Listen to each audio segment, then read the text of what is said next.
Ayan, nagtanim ako ng yan, sibuyas. Ayun, doon tapos na yun. Ayan, tinanim ko ito.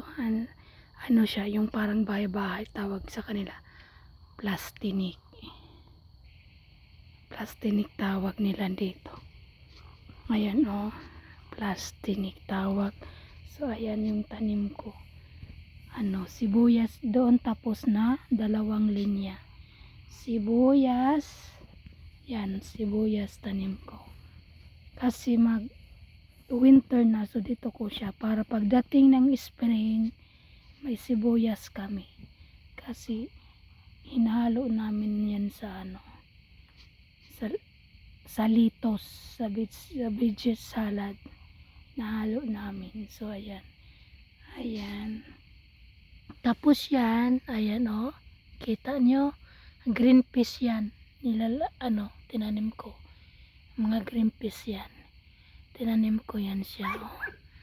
Ayun, 3 linya na green peas.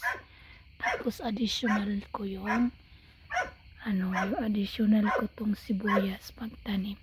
Ganyan lang yung pagtanim ng sibuyas.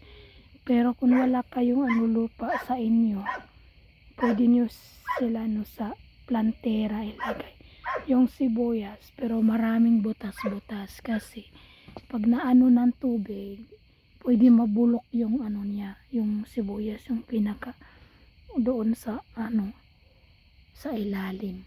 So wala kayong mahihita pag ganun. So ganyan.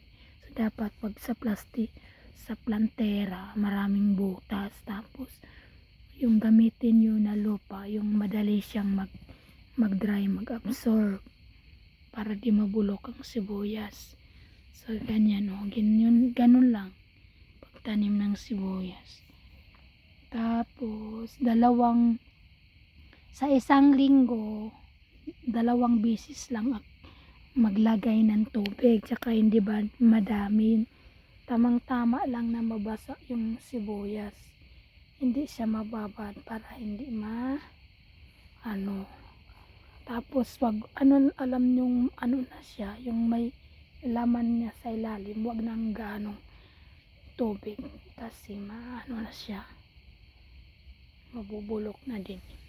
Ayan, so tatakpan ko na siya ng lupa para matapos na ako at makakain na.